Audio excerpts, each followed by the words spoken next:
Hi everyone, and welcome to the third episode of this beginner's programming tutorial for processing. In this episode, we will learn how to do basic math with variables. Now don't be scared when I say math, I really mean the most elementary stuff. Today, we will be talking about how to do the four most basic mathematical operations: addition, subtraction, multiplication, and division. The first operation we'll talk about is addition. With numbers, such as an int or a float, this means we add another number to it. So, if we have an int that has the number 3 in it, and then add 4 to it, the result is naturally 7. This works the same way for floats, as you can see here. Addition is the only math operation that works for strings as well. But here, it works a little differently. The strings are not added together, they're glued together. So adding strings together means we glue the second one onto the first one. If we have a string that contains the word hello and add a string to it that contains world, then the result of that addition is hello world, without a space, since that wasn't added. Subtraction works basically the same way, but you can only subtract numbers, not strings. So, if we have a float that contains the number 1.0 and we subtract 0.3 from it, the result will be 0.7. This can of course also be done using ints as shown below. Multiplication is done using the asterisk symbol. You can only multiply numbers and the result is as you may expect. If we have an int that is 2 and we multiply it by 5, the result is, unsurprisingly, 10. This also works for floats.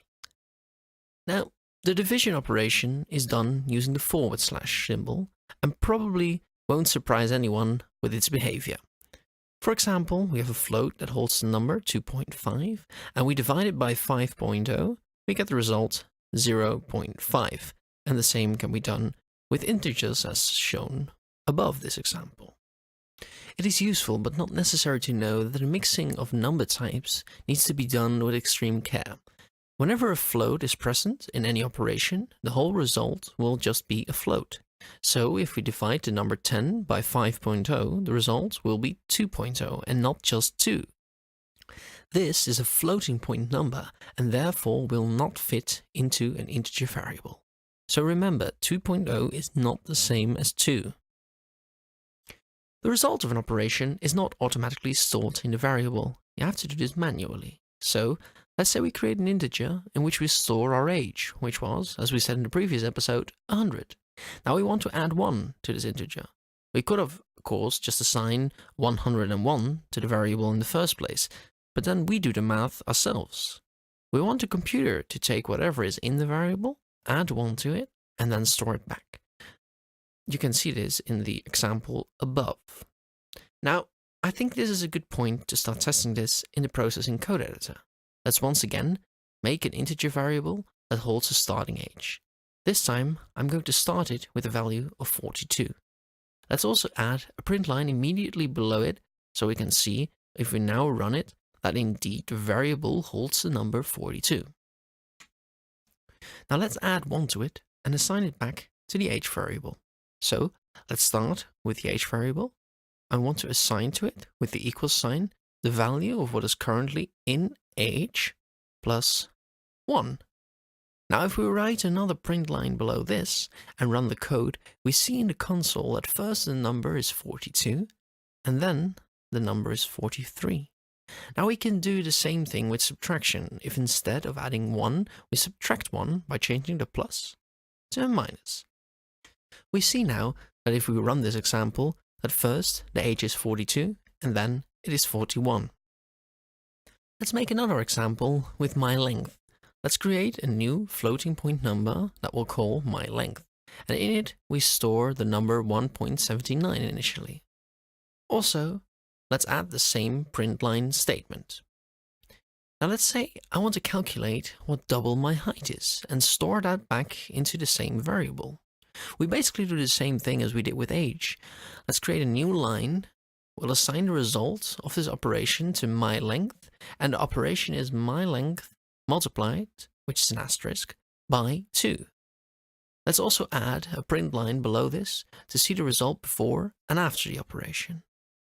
Now if we run this, you'll see that first my length contains 1.79, and then, after multiplication, it contains 3.58.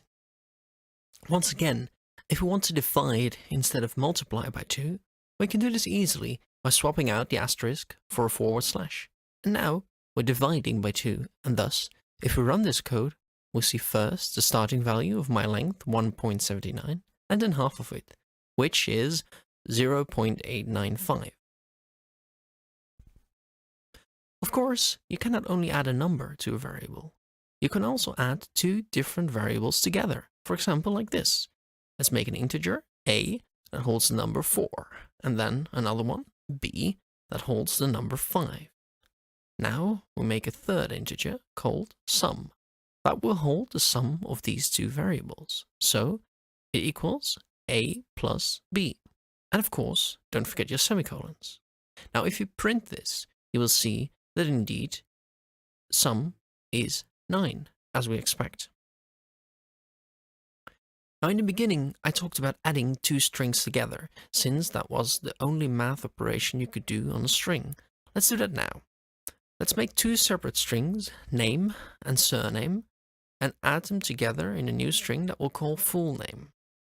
So we make the name string, assign it the value of John, make another string called surname, assign it the value of Doe, and now we'll make a third string called full name, and assign it the value of name plus surname. Now let's add a print line for this full name variable and run the code. You'll see in the console below that the two strings have been added together without a space.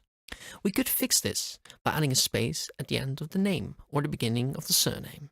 But let's add a space in the addition, like this, between double quotation marks. Now, the full name is the result of a name plus the literal string space plus the surname. And this does print the way we would want a full name to print, as you can see when we run the code. So, to recap, in this lesson, we learned how to add, subtract, multiply, and divide numbers. We learned that if you mix ints and floats, the result will always be a float, and we even managed to add multiple strings together. Now in the next episode, we'll take a look at so-called conditionals to make it possible to do different things depending on the value of the variables.